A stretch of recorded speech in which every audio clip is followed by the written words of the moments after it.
लेकिन उस दौरान मुझे फवाद चौधरी साहब बड़े बुरे लगे, क्योंकि जो काम बाजवा साहब कर गए हैं ना वो कोई नहीं कर सका। बाजवा साहब ने सबसे बेहतरीन काम किया है मेरी आंखों। मैं कम से कम एतराफ़ जुर्म कर रहा हूँ, मैं अंधा था। मैंने जो आज तक पाकिस्तान की फ़ौज से अगर मैंने कुछ लिया है ना, तो एक कैलेंडर ISPR का, एक मग्गा कश्मीर वाला। इमरान खान को मसीहा ना बनाएं, इमरान खान को इंसान रहने दें। अच्छा, आपका मंजूर पश्तीन के साथ भी एक बड़ा रोमांस है। बड़ा प्यारा। आपने एक बड़ा खूबसूरत इंटरव्यू लिया, फिर उस खूबसूरत इंटरव्यू में बड़ी तनकीद और चुभने वाली बातें भी की। वो शेख रशीद साहब ने अभी उधर से निकलने के बाद ना, जेल से थाने से, कहते मेरा फ़ोन उन्होंने देखा, उसका फोरेंसिक किया, तो वो उन्हें भी शेर याद आ गया कि कुछ तस्वीरें बुतां और हसीनों के खतूत, बाद मरने के मेरे घर से ये सामान निकला।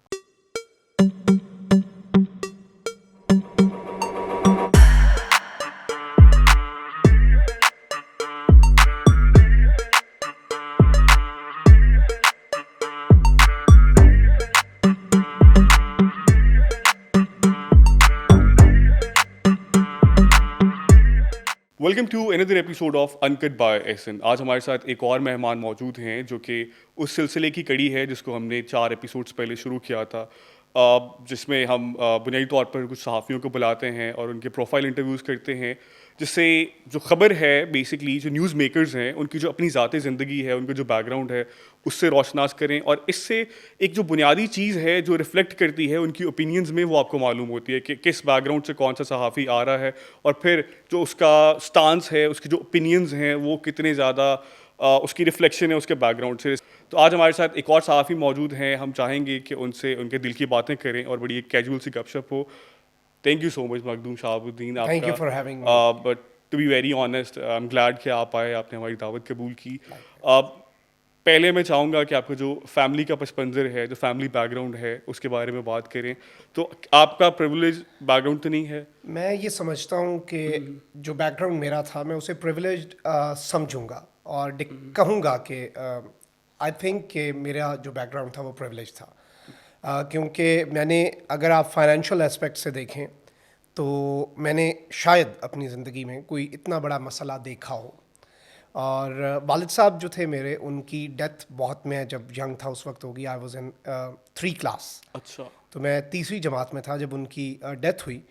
लेकिन उसके बावजूद ऑब्वियसली बाकी मसाइल तो होते हैं और वालिद की कमी तो कोई नहीं पूरी कर सकता। Exactly. लेकिन वो जो एक फाइनेंशियल अगर एस्पेक्ट से आप प्रिविलेज को अगर आप फाइनेंशियल कॉन्टेक्स्ट में देखते हैं, तो वो आई डोंट थिंक कि ज़िंदगी में कभी मसला आया और ना ही तालीम में उसका इशू बना। और मैं समझता हूँ नॉर्मली, वैसे मैं आपको एक अपना पर्सपेक्टिव बता दूँ प्रिविलेज का, जो मैंने ज़्यादातर देखा है कि बड़ी दफ़ा जब आप प्रैक्टिकल लाइफ में आते हैं, बहुत कम लोगों को निकाल के प्रिविलेज जो है ना वो आपकी लाइबिलिटी भी बन जाती है, क्योंकि प्रिविलेज आपको शायद वो स्ट्रगल्स नहीं करने देती जो स्ट्रगल्स आप वो करते हैं। बुनियादी तौर पे एक टर्म है ना, स्ट्रीट स्मार्टनेस, तो Yes. आई गेस वो लोग उससे महरूम हो जाते हैं। एग्जैक्टली। और ये ऐसा ट्रेंड क्यों है कि आजकल, मतलब हम थोड़ा सा उसी कन्वर्सेशन के बैकग्राउंड में मैं उस पर समझे बता रहा हूँ, लोग इसे गाली क्यों समझते हैं? मतलब लोग इतना बुरा क्यों समझते हैं खुद को, ये बताते हैं कि हाँ मैं प्रिविलेज हूँ?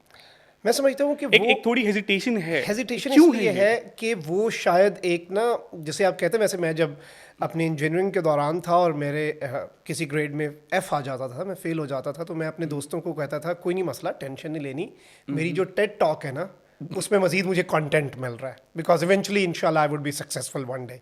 सो आई थिंक कि वो शायद ना इट्स द न्यू कूल कि आप बताएं कि मैंने ये मसाइल देखे, मैंने ये सब कुछ फेस किया। हमारे पास एक करोला थी। कितने हमारे साल पास तक? एक करोला कितने थी साल तक? और 10 साल के लिए। हाँ, और हम अमेरिका पहली दफ़ा 9वीं जमात में गए। तो मैं समझता हूँ कि वो जो चीज़ है ना, वो एक इट्स द न्यू कूल। लेकिन मैं समझता हूँ कि ये कुफरान नेमत भी है। अगर आपको एक आजमाइश बहुत से लोगों की होती है, मैं उन्हें अंडरमाइन नहीं कर रहा जिनकी है और उसके बावजूद वो उभरे हैं, वो उसके बावजूद ऊपर आए हैं, वो मुझसे 1000 गुना बेहतर है। और उनकी अगर स्ट्रगल है, मैं उसे अपनी स्ट्रगल के साथ तो कंपेयर करूंगा ही नहीं, क्योंकि मैं जब एक न्यूज़ चैनल में काम कर रहा था और मैं नाइट शिफ्ट करता था और साथ मेरी यूनिवर्सिटी भी थी, तो दिन में 6 घंटे यूनिवर्सिटी, रात को 8 घंटे आप एक दफ्तर जा रहे हैं। मतलब मैं 12 बजे रात को दफ्तर जा रहा हूँ, सुबह 9 बजे तक मैं वहाँ पे काम कर रहा हूँ, 9 बजे मैं यूनिवर्सिटी जा रहा हूँ और 5 बजे वहाँ से वापस आ रहा हूँ, तो घर में मेरे पास सोने के लिए तो 6 घंटे ही हैं। एग्जैक्टली। तो उसमें इवन मुझे एक दफ़ा अपनी फैमिली की तरफ से कहा गया कि तुम्हें इतनी अपनी सैलरी प्यारी है ना, तो बेटा साल इंतज़ार करो, साल तक हमसे ले लो और घर में आराम कर लो। सो सैलरी मोटिवेशन नहीं थी, नहीं तो थी। मोटिवेशन क्या थी एग्जैक्टली दैट वेरी मोमेंट जब आप बंदा इस एज में ना, जिस एज में अभी भी हम हैं, अब मैं तो खुद को यंग ही कंसिडर करता हूँ, एंड मुझे आपका नहीं पता, तो नींद बहुत सबसे ज़्यादा कीमती चीज़ जो आपके पास होती है वो आपकी नींद होती है, और अगर आप उसके ऊपर कॉम्प्रोमाइज़ कर रहे हैं तो there must be something very big जिसके I लिए think आप स्ट्रगल कर रहे हैं। वही बात आ जाती है, बड़ी किताबी सी बात है, और मैं कोई मोटिवेशनल स्पीकर खुद को नहीं कहता, लेकिन वही बात है कि ख्वाब वो हैं जो आपको सोने नहीं देते, वो नहीं जो सोते में आपको होते हैं। लेकिन अभी भी हम न्यूज़ जो है उसके सोफे गवाह हैं, उसका जो वॉइस ओवर रूम है वो बड़ा कोजी सा होता है ना, बंद करके आप बुलेटिन्स के दरमियान, रात की शिफ्ट मैंने की 1.5-2 साल, बुलेटिन्स के दरमियान मैं 20-20 मिनट के लिए भी सोता था, 10-10 मिनट के लिए भी, आधे आधे घंटे के लिए भी।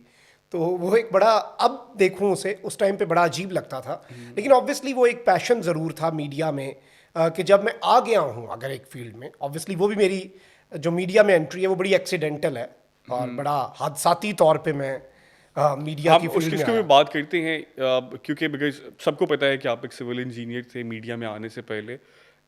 टर्निंग पॉइंट क्या था? मतलब हमने ये बात की कि जी मखदूम साहब कैसे मीडिया में आए ना, but exactly what was the turning point जहाँ से आपको रियलाइज हुआ कि नहीं यार ये इंजीनियरिंग नहीं, कुछ और है जो मेरे लिए ज़्यादा बेहतर है? अच्छा, इंजीनियरिंग में मैं इस तरह से गया कि आपको पता है हमारे माशरे में जो अच्छा बच्चा होता है ना पढ़ने वाला, वो या डॉक्टर बनता है या इंजीनियर।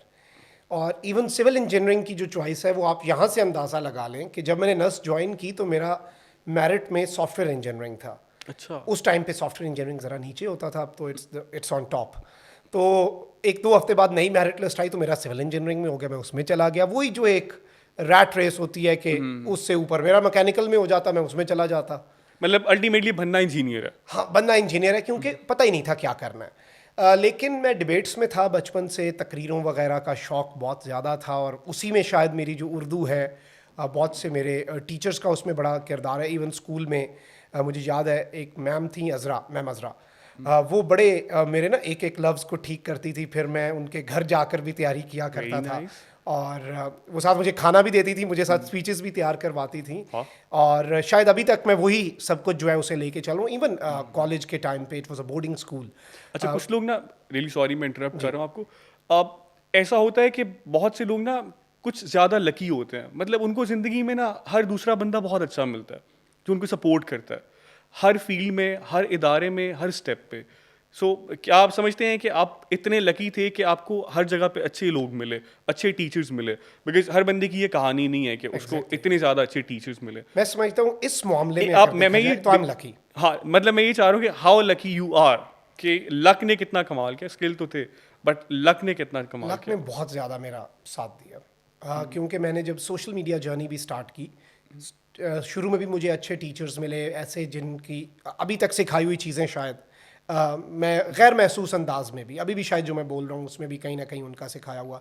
एक और मेरे यूनिवर्सिटी में कॉलेज में टीचर थे सर अलमदार, तो वो भी मुझे तकरीरी मुकाबलों में लेके जाया करते थे और साथ गाइड किया करते थे, लिख के देते थे। और उस दौर में 3 मिनट की तकरीर लिखी हुई याद करने में हफ्ता लग जाता था हमें।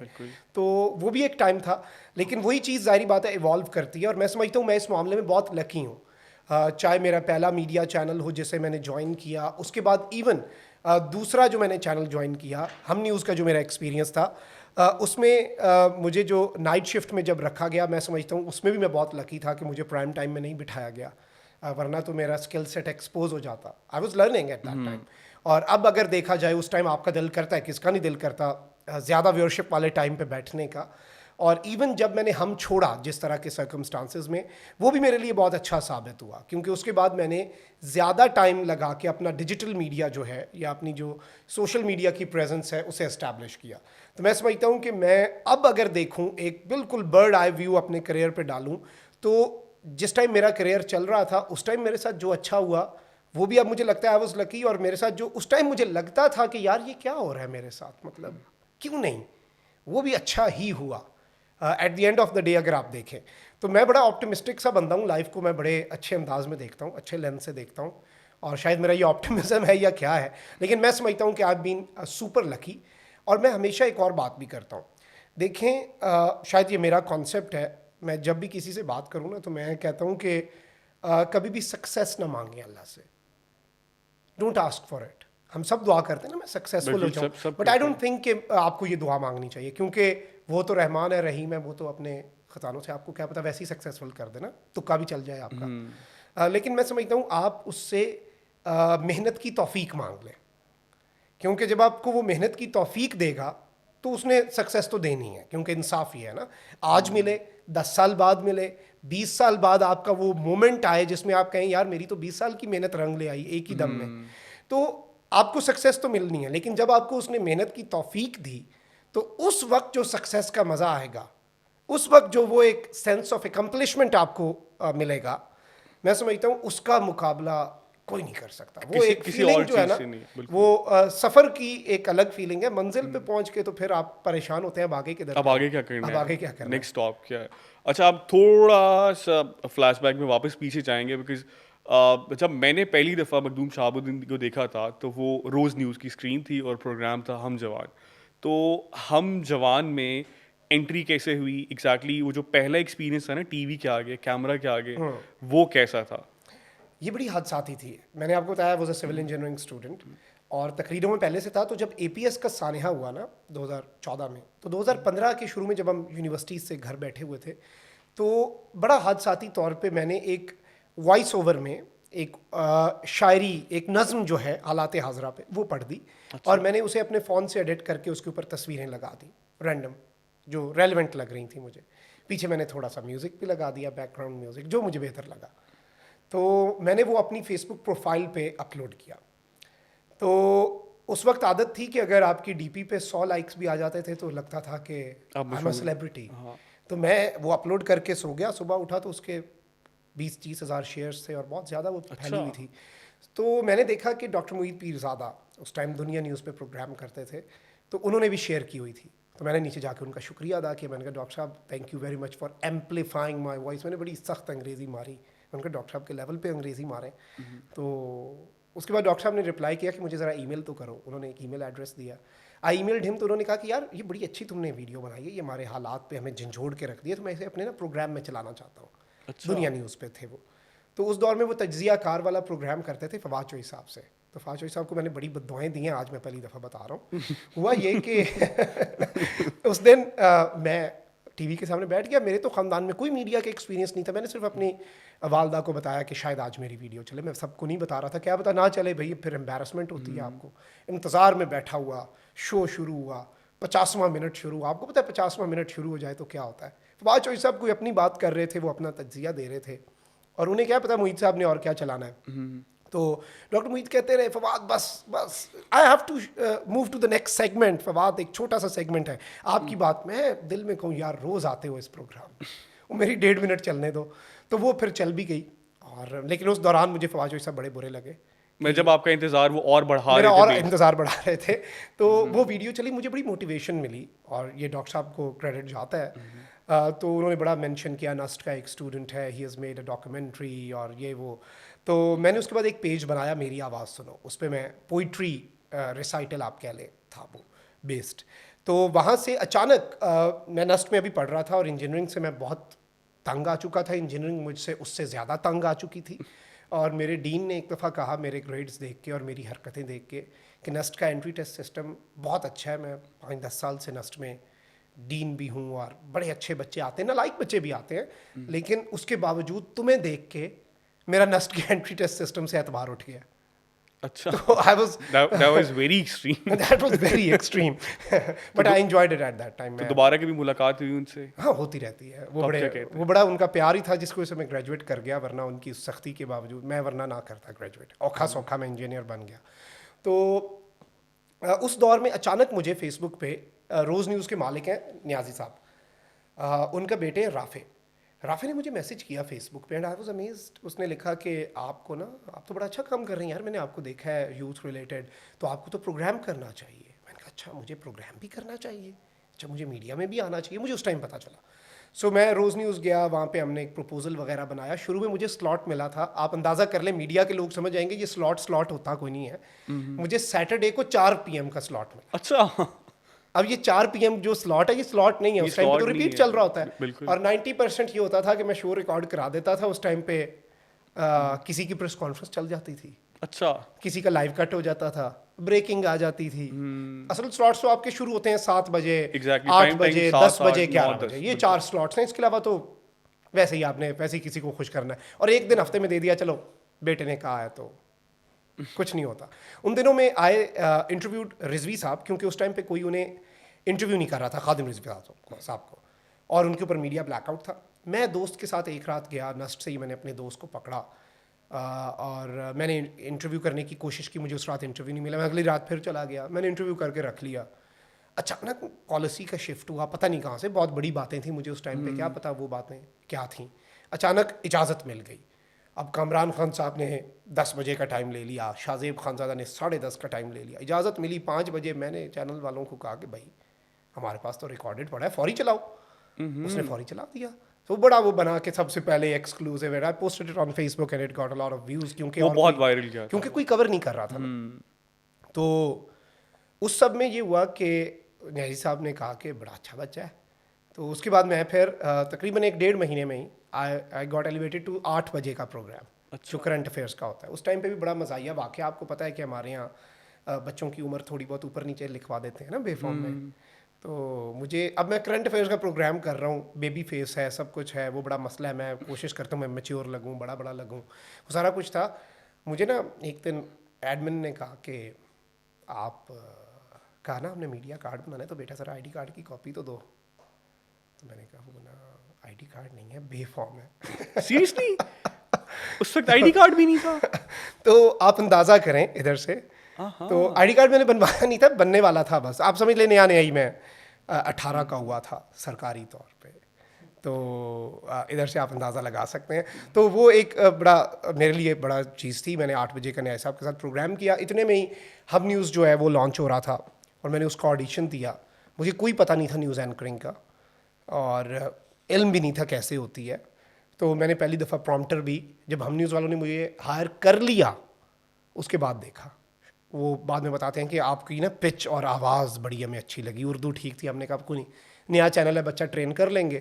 तो शायद मुझे वो फ़ायदा मिला। इस सब में मैंने सच न्यूज़ है उसमें भी अप्लाई किया, मैंने उधर भी ऑडिशन दिया। फिर मुझे हुआ ना कि मैं तो अब जाऊँ ऑडिशन दूँ, मैंने उधर खबरें पढ़ी। उनके एचआर ने मुझे कहा we will get back to you. अभी तक नहीं दे, अभी तक नहीं अभी आया? तक नहीं, अभी तक नहीं। सच के वैसे से स्टैंडर्ड नहीं है कि हाँ नहीं, क्या क्या कहते हैं आप? नहीं नहीं, सच एक बड़ा अच्छा, अब हमारे उसका रीलॉन्च हुआ है। आपके दोस्त एक वहाँ चले गए हैं। हमारे दोस्त चले गए हैं, तो हाँ, अब तो वो रीलॉन्च हो ये गया। तारीफ जो है ये दोस्त के लिए है। हाँ, ये अमीर अब्बास साहब के हाँ, लिए ये अमीर अब्बास साहब के लिए। तो ये थी मेरी जर्नी। और हम न्यूज़ में मैंने 2 साल नाइट शिफ्ट की, और कभी कभी मुझे दिन की शिफ्ट मिल जाती थी, कोई इधर उधर चला जाता था। 12वें खिलाड़ी की तरह मेरा भी दिन आता था। तो उस दिन क्या बेसिकली आपके मूड क्या होता था? मैं तो कितना एंजॉय करते थे? हरावल दस्ते की तरह, ताज़ा दम दस्ते की तरह, जैसे बेशक सामने कोई बंदा है नहीं, लेकिन वो फौजी नहीं होता, तलवार निकाल लेता और कहता दसो किन्नू लड़ कितने लड़ना, किसको मारना है, कितने किसको मारना, मैंने मारना बस दसो तुसी। तो वो वाला मेरा हिसाब होता था। तो ऑब्वियसली मोटिवेशन होती थी, और इट वाज द डे। मैंने आपको बताया ना, उस एज में ना बड़ा एक चार्म होता है, बड़ा बड़ा एक पैशन charm होता है, बंदा में एनर्जी डाउन जाती ही नहीं है एनर्जी तो नहीं डाउन गई उस एज में। और वही बात है कि वो मैंने आपको बताया ना 12वें खिलाड़ी वाली फीलिंग, वो इफ्तिखार आरिफ साहब की एक नज़म भी है ना कि 12वां खिलाड़ी इंतज़ार करता है एक ऐसे लम्हे का, एक ऐसी साथ का जिसमें हादसा हो जाए, जिसमें सानहा हो जाए, फिर वो खेलने निकले तालियों के झुरमट में। तो वो 12वें खिलाड़ी की तो हमेशा से यही ख्वाहिश होती है कि कुछ ना कुछ हो ही जाए। अब आपने अपनी आवाज़ की इतनी तारीफ की है, आपने इससे पहले अपना पोइट्री नरेशन का हमें इतना बड़ा वाक़या सुना है, तो मैं चाहता हूँ कोई मज़े की एक पोइट्री सुना देंगे आप हमें। हाँ, थोड़ा किस थोड़ा तरह माहौल की? बांध। मेरी आवाज़ की मैं तारीफ नहीं करता वैसे आवाज़, आपको पता है अपनी आवाज़ हर बंदे को बुरी लगती है रिकॉर्डिंग सुनने में। ऐसे तो ही मुझे तो ऐसे। बुरी लगती है, लेकिन लोगों लोगों को लोग बेसिकली आपकी आवाज़ और फिर आपके ओपिनियन से महसूस होते हैं, तो उनके नज़दीक तो आवाज़ सबसे अहम है आपकी। तो हमारी टीम का मिजाज है, मैं अपना नहीं कहूँगा, कोई रोमांटिक सी, कोई प्यार मोहब्बत वाली कोई शायरी हो। अमजद इस्लाम अमजद साहब अभी दुनिया से गए हैं। Exactly. तो उनकी एक अल्लाह। नज़्म जो आप सबको शायद अच्छी भी लगे, वो है एक लड़की, गुलाब चेहरे पे मुस्कुराहट, चमकती आंखों में शोख जज्बे, वो जब भी कॉलेज की सीढ़ियों से सहेलियों को लिए उतरती तो ऐसे लगता था जैसे दिल में उतर रही हो। कुछ इस तयक्कुन से बात करती थी जैसे दुनिया उसी की नज़रों से देखती हो। वो अपनी राहों में दिल बिछाती हुई निगाहों से हंस के कहती, तुम्हारे जैसे बहुत से लड़कों से मैं ये बातें बहुत से बरसों से सुन रही हूँ। मैं साहिलों की हवा हूँ, नीले समुंदरों के लिए बनी हूँ। वो साहिलों की हवा सी लड़की जो राह चलती तो ऐसे लगता कि जैसे दिल में उतर रही हो। वो कल मिली तो उसी तरह थी, गुलाब चेहरे पे मुस्कुराहट, चमकती आंखों में शोख जज्बे कि जैसे चांदी पिघल रही हो। मगर जो बोली तो उसके लहजे में वो थकन थी कि जैसे सदियों से दश्ते जुल्मत में चल रही हो, कि जैसे सदियों से दश्ते जुल्मत में चल रही हो। वाह वाह वाह, कमाल कमाल। कोई ऐसी लड़की थी कभी? अब तो शादी हो गया, आई नो, बट इससे पहले नहीं है, एक ही ऐसी लड़की होती है। और अब ये मत कहिएगा कि एक ही लड़की थी, उसे शादी कर ली। नहीं, देखें इस पे मैं शाह जो भाई, मैंने पहले मिस्ट्री बताया। है ना, मैं वो मिस्ट्री रिजॉल्व नहीं करना चाहता, क्योंकि जब मिस्ट्री रिजॉल्व हो जाती है अच्छा, तो आपके ना फिर वो दोस्त, मजा किरकिरा हो आपकी जाता है। यूनिवर्सिटी के एक दोस्त हमारे साथ हैं और उनका चेहरा बिल्कुल मेरे सामने आया है, तो मुझे तो उस पर क्लियरली लिखा हुआ नजर आ रहा है कुछ ना कुछ। चले, हम आप ना रिवील करें। दावरे हम हश्र मेरा नामा आमाल न देख, इसमें कुछ पर्दा नशीनों के भी नाम आते हैं। और वो शेख रशीद साहब ने अभी उधर से निकलने के बाद ना, जेल से थाने से, कहते मेरा फ़ोन उन्होंने देखा, उसका फोरेंसिक किया, तो वो उन्हें भी शेर याद आ गया कि वो था कि चंद हसीनों के खतूत और कुछ तस्वीरें बुतां और हसीनों के खतूत, बाद मरने के मेरे घर से ये सामान निकला। तो ये तो सामान निकलता रहता वैसे है। शेख साहब के फ़ोन के फॉरेंसिक के बाद हालिया दिनों में एक वीडियो भी वायरल हुई है, लीक हुई है, बेसिकली वायरल भी नहीं हुई। सो बड़े अच्छे डॉट्स कनेक्ट किए हैं आपने। मैंने कुछ भी नहीं कहा ना, मैंने किसी का नाम लिया है ना मैंने कुछ कहा है। लेकिन मैं बस ये पूछना चाह रहा हूँ कि इज देयर एनी कनेक्शन? हो सकता है, देखें इसमें कोई हर्ज तो नहीं है। शेख साहब की भी एक तस्वीर जो है, लेकिन इस तरह की चीज़ें मैं समझता हूँ वैसे हम हो भी जाए ना तो उनसे फ़र्क नहीं डिस्करेज करना करना चाहिए। डिस्करेज देखें क्योंकि एक चीज़ है इसमें, बड़ा ना एक बारीक लाइन है। अगर तो कोई पावर में शख्स है और वो उसकी कोई वीडियो आई है, लेकिन उसमें ये कनेक्शन इस्टेब्लिश हो रहा है कि उसने अपनी पावर का गलत इस्तेमाल किया है, then it is a news for me.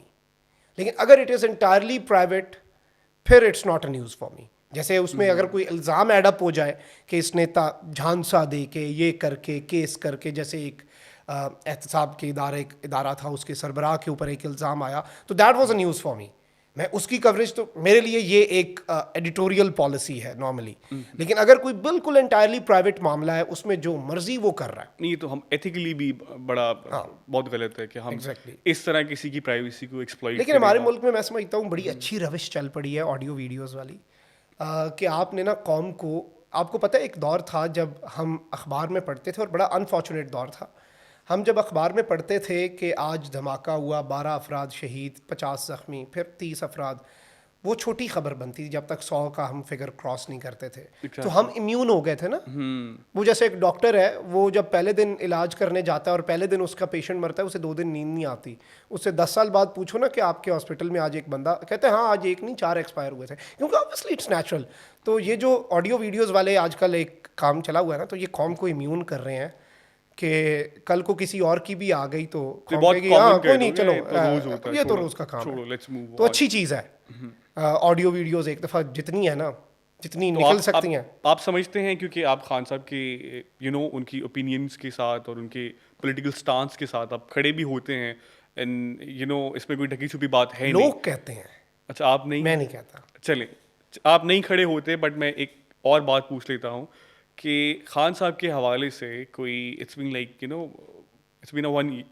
Year कि खान साहब को लेके डिफरेंट आप कह लें कि खबरें बाहर आती रही हैं चंक्स में कि उनकी भी कोई वीडियो है, कोई ऑडियोज़ हैं। एक तो रिसेंट पास्ट में हमने देखा, बट उसके अलावा आप समझते हैं कि वाकई कोई ऐसी वीडियोज़ हैं खान साहब की? अब मुझे ये नहीं पता वो खान साहब की मैं ये है नहीं या पूछूंगा तैयार कितनी करदा पुरानी, मैं है। ये नहीं पूछूंगा कितनी पुरानी है। काफ़ी पुरानी है, और मुझे ये नहीं पता कि वो तैयार करदा हैं ऑडियो वीडियो मिक्सिंग फैक्ट्री वो है लाहौर के करीब मज़ाफ़ात में एक फ़ैक्ट्री वहाँ की, या इस्लामाबाद में भी एक फ़ैक्ट्री है वहाँ की, मुझे ये नहीं पता कि वो कहाँ की है। इस्लामाबाद वाली का एड्रेस मैं नहीं पूछूंगा because I am not that much strong कि मैं हैंडल कर सकूं। मैं उसके लाहौर वाला मुझे पता है। अब ये ना कह दीजिएगा आप उसके करीब काम करते रहे हैं। मैं कुछ भी नहीं कह रहा, मैं कुछ भी नहीं कह रहा। लेकिन अब ये नहीं पता, लेकिन मार्केट में आएंगी वीडियोस, अभी 4-5 आएंगी।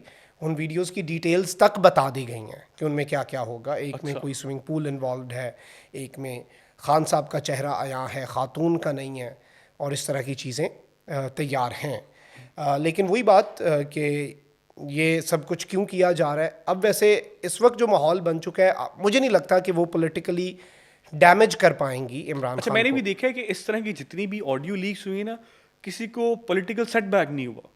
बहुत ज़्यादा उन चीज़ों की आवाम में पजीराई नहीं मिली उनको, ना वीडियोस की मिली ना ऑडियोज की मिली। तो आप समझते हैं कि अगर आ भी जाती है तो खान साहब का जो पॉलिटिकल स्टांस है, जो उनकी एक अपनी एक मूवमेंट है जिसको लेके चल रहे हैं, वो एक नैरेटिव है, उसको नुकसान पहुंचेगा? नहीं, मुझे नहीं लगता। ये एक असल में ना इस सब के अंदर इमरान खान की अपनी पॉलिटिकल विजडम अपनी जगह, और उनके मुखालिफिन की पॉलिटिकल सुसाइड अपनी जगह, इन दोनों का किरदार है। आवाम इस कदर तंग आ चुकी है ना कि मैं अगले दिन सुप्रीम कोर्ट के बाहर खड़ा था तो एक सहाफ़ी ने कहा कि ये सब कुछ, मैंने कहा कि इस वक्त इतना कुछ हो चुका है और मैं ये सपोर्ट नहीं करूँगा, लेकिन इस वक्त हालात ऐसे बन गए हैं कि खान साहब खुद आके कौम से खिताब भी कर लेना कि मैं चोर हूँ, लोगों ने कहना नहीं नहीं एवं ही कह रहे हैं, एना दी कोई सियासी चाल है, चोर नहीं है। क्योंकि इस वक्त इतनी जो ग्राउंड लेवल पे चीज़ है, और ये मैं तज्जिया नहीं दे रहा, ये लोगों के साथ जो बात होती है। लेकिन बतौर सहाफ़ी आप क्या समझते हैं कि ये कितना ज़्यादा नुकसानदेह है कि लोग किसी क्राइटेरिया से हट के बिल्कुल बहुत इंटायरली नुकसानदेह है, डिफरेंट एक बंदे को सपोर्ट कर रहे हैं कि कुछ भी हो हमने उसको सपोर्ट करना है? बहुत नुकसानदेह है। कितना नुकसान है? मतलब हम इमरान खान को मसीहा ना बनाएं, इमरान खान को इंसान रहने दें, इमरान खान को इंसान से ऊपर का कोई दर्जा वो ना दें। ये तो फिर वही ग़ुलामी वाली बात आ गई। मैं हमेशा एक बात करता हूँ कि मेरे पे हमेशा एक टैग लगा रहा ना कि ये इस्टेब्लिशमेंट का बंदा है, फ़ौज का बंदा है, फ़ौज इसे लाती रही है, ये सब कुछ। वो दाग धुल गया, अब तो बड़ा अच्छे तरीके से धुल गया। मैं कहता हूँ ब्लीच से धुला, ऐसा धुला कि अब तो ऐसा धुला है कि लगता है 5-6 दफ़ा धुला है। 5-6 दफ़ा धुला है। लेकिन मैं समझता हूँ कि जिस दिन इमरान खान पाकिस्तान के ख़िलाफ़ मुझे नज़र आया, तो ये जो एक प्रो PTI का नैरेटिव है, मैंने कहा ना लोग कहते हैं कि मैं PTI और इमरान खान के साथ हूँ, ये मेरा वादा है। वैसे जिस दिन इमरान खान आपको पाकिस्तान के ख़िलाफ़ नज़र आया तो मैं इमरान खान के ख़िलाफ़ भी आपको इसी तरीके से, और ये दाग उस दिन सबसे पहले मैं धुलवाऊँगा। तो वो चीज़ रहने दें। इसी चीज़ ने तो नुकसान पहुँचाया है 75 साल से हमें। बिल्कुल। वो सबसे एक डैमेजिंग आपने चीज़ कह है। दिया वो अभी भी जिंदा है, दूसरा शेर बन गया किसी को उस एक, और फिर आपने कहा कि जब एस्टैब्लिश हो गया वो खाता है, तो फिर आपने कहा खाता है तो लगाता भी है, क्यों भाई खाता है? फिर वो एक लतीफ़ा याद आ जाता है ना कि एक शख्स ने बावर्ची रखना था, किसी दोस्त ने बावर्ची भेजा, उसने पूछा हाँ भाई कितने पैसे लोगे?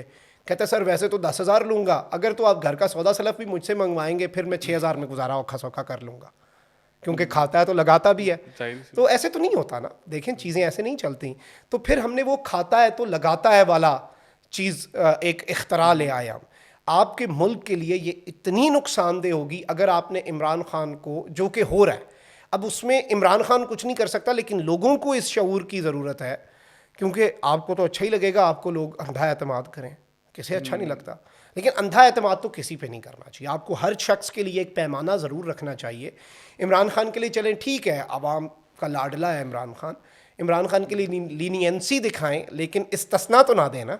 नहीं, क्या इमरान खान सिर्फ अवाम का लाडला है? इसमें बाकी इंस्टीट्यूशंस इन्वॉल्व नहीं है? नहीं है, उनका लाडला नहीं है। पक्की बात है। सुहेल वड़ाई साहब ने एक बात कही कि इमरान खान की मकबूलियत तो है लेकिन कबूलियत नहीं है। लेकिन अब जनरल खालिद नईम लोधी साहब हैं रिटायर्ड, उन्होंने कहा है कि मकबूलियत इतनी बढ़ गई है, कबूलियत मैटर नहीं करती, ये मैटर करता है कि अब काम कैसे करना है इसके साथ। क्योंकि देखें इस मुल्क के अंदर जो असल इस्टेब्लिशमेंट है ना, वो इस मुल्क की आवाम है। किसी भी जमहूरियत में जमहूर असल ताकतवर हल्का होता है। देयर इज़ अ रीज़न पिछले 11 महीने से कांटा लगाने की कोशिश की जा रही है, नहीं लगा। चलें ये बात शायद इमरान खान के हामियों को सिर्फ अच्छी लगे, नवाज शरीफ को पंजाब से माइनस करने की कितनी कोशिशें की ताकतवरों ने, नहीं हुआ ना, दोबारा आया। मार्शल लॉ के बाद दोबारा हुकूमत तो ली ना नवाज शरीफ ने। पंजाब में नवाज शरीफ का वोट बैंक हुआ करता था, ये अब एक वो एक दौर का जिक्र है, वंस अपॉन अ टाइम हो गया बेशक, लेकिन था। जो चीज़ हकीकत है वो तो हकीकत है। तो अगर आप उस चीज़ को देखें तो आपको समझ लगेगी कि इस वक्त हो क्या रहा है। और इस्टेब्लिशमेंट कभी भी किसी के नाम पे कांटा नहीं लगा सकी। नवाज शरीफ के नाम पे कांटा माशाल्लाह नवाज शरीफ साहब ने खुद लगाया है, अभी वाला फैसला करके, अपने जो एक बयानिया है उसका सौदा करके। दोबारा पावर में आके बेसिक सबसे बड़ी आगे उनकी जो आप कह लें कि गलत फैसला था, उसमें सर फहरिस्त यही चीज़ आएगी कि उन्होंने हुकूमत कबूल की। मैं एक बात आपको बताऊं, जनवरी में, अप्रैल में खान साहब के साथ जो भी हुआ आपको पता है। जनवरी 2022 में मैं पाकिस्तान में था और मैं कुछ शादियों वगैरह पे गया और वहाँ पे मेरी लोगों के साथ बात होती थी ना, तो मुझे रियलाइज़ हुआ कि जितना भी मैं मुअज़्ज़ज़ आदमी हूँ और अगला भी जितना मुअज़्ज़ज़ है ना, अगर मैंने अगले 5-1 मिनट इमरान खान को सपोर्ट कर लिया ना, तो इस शख्स ने ये कोरमे से भरी हुई प्लेट मेरे ऊपर दे मारनी है। इसने ना अपने मुअज़्ज़ज़ होने का ख्याल करना ना मेरे। ये हालात बन चुके थे और आपने अप्रैल में एक एडवेंचर किया। पंजाबी का एक मुहावरा है, कुब्बन लत मारी कुब निकल गया। वो कुब्बा था, आपने उसे वो झुका हुआ था, आपने उसे टांग मारी कि गिर जाएगा, वो तो सीधा हो गया। उसका कोई ऐसा जोड़ सही हुआ कि वो तो कहता है कि अब तो मैं देखता हूँ तुम्हें। आप इस वक्त इमरान खान की मकबूलियत का सबसे बड़ा जो इस वक्त सहरा जाता है, और मैं तो समझता हूँ जैसे इमरान खान की मकबूलियत का जो सारा सहरा है वो पीडीएम को जाता है, उसी तरह से कौम और मैं ज़ाती तौर पे जनरल बाजवा का बहुत शुक्रगुजार हूँ। क्योंकि नहीं, दो चीज़ें हैं। किस चीज़ को लेके?